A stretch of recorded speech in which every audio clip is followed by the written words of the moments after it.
twifuza gushiraho abayobozi bahumuriza abaturage haba mu Rwanda, haba muri East Africa, haba muri Afrika hose, batanga umutekano umudendezo kubaturiye akarere ka Afrika kose.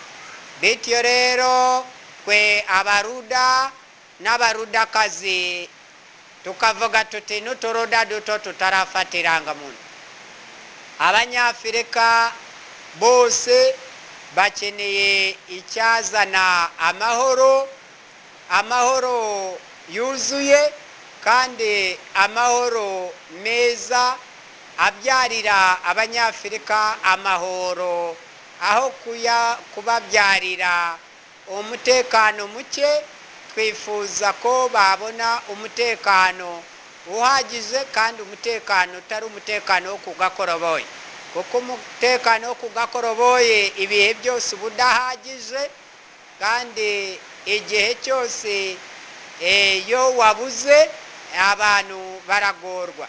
Abaturage hirya no hino barimo bicwa kubera ingaruka z'amatora hirya no hino atagenda neza, kubera uburiganya bwarenze abantu bwasagutse abantu. Amatora nayo yabaye impamvu ihitanisha abanyafrika bagapfa bagashira. Iyende mpamvu no kugondera ubutegetsi muri Afrika, banga kuvaho bakikunzwe bakajya kuvaho baramaze kwangwa, noneho bakaninangira n'imitima yabo ikamera nk'iya Farawo, kandi nyamara bakabakuzaho ku ngufu n'ibikoresho mvaruganda. Ugasanga umuntu ategereje kumukuzaho igitiyo, kandi ibyo ntibitanga amahoro namba, nta nubwo bihumuriza abanyafrika. Vaho hakiri kare ugikunzwe, usigasirirwa umutekano, naho nutegereza ko bagukuraho abasore n'inkumi zateranye mu rugamba uruhando mpuzamahanga bakugosegose bagutangatanze, uzabura umwambaro wambara utangire wambare nk'abasiviliyani wari umujenerali. Ibyo byose uzatungurwa, uzabura kubyita, uzitwa junior soldier kandi wari general. Bityo rero mwe mutanga amahoro yuzuye, nimugajye mutanga amahoro ku gakoroboyi, kuko namwe bazabapimira mu gakoroboyi nk'uko mwapimiragamo bagenzi banyu. Bityo rero mujye mutanga uburenganzira bwa muntu bwuzuye, noneho n'ubwisanzure bwuzuye, namwe muzahabwe uburenganzira bwa kiremwa muntu bwuzuye, muzahabwe umutekano n'umudendezo byuzuye. Ibyo bizabura byitwe quid pro quo mpankuwe. Ako nakebo ko kwamugarura kavuzwe n'abakurambere barakadusigira, tuzagende tugahanahana biruta intambara muteza hirya no hino, kandi atari namwe mujya kuzirwana kuri tere, mwoherezayo abaturage mukabamara mubamarisha ibyo bintagazi by'intambara zanyu bidafite icyo bibyarira abanyafrika. Abanyarwanda, East Africa yaragowe, kuko u Rwanda rw'imisozi igihumbi rwararenganye ibihe byose.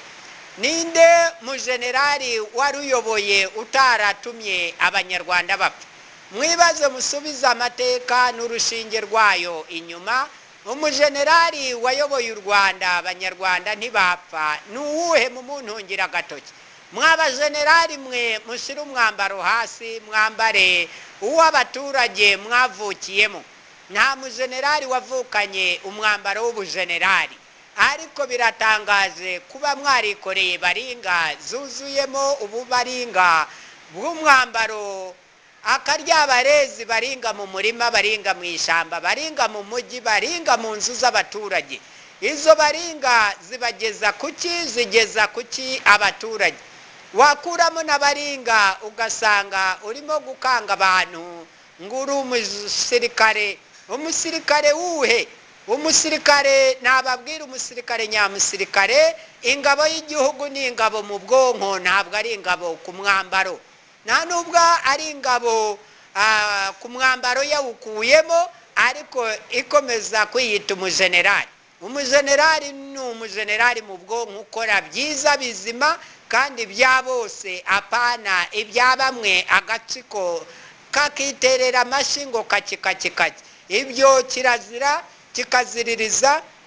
Mwabajenerali mwe rwose ibyanyu birazwi, ibyanyu rwose ni uguhutaza abantu, abaturage imbokoboko nsa. Imbokoboko bafite nta mbunda bafite mukabamara kweri. Ibyo biratangaje rwose, abajenerali bari kumara abantu. Gutya kamisa.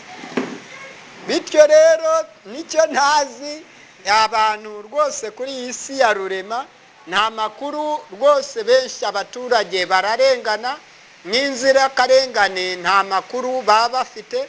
Ariko biratangaje kubona abaturage bamarwa n'ibikoresho batazi aho bituruka rwose, n'ababigura nta muntu ubazi. Ariko ikizwi bakeka abajenerali, amajenerali ari kurimbura abanyarwanda n'abanyafurika n'abanya East Africa bose. Akarere k'ibiyaga bigari gafite umutekano muke. Turaje twabaruda, turabazi, tuzi n'ibitendo mukora byose amanywa n'amajoro. Turaje tubahagarike, turabarahiye, tuze dukora umuti.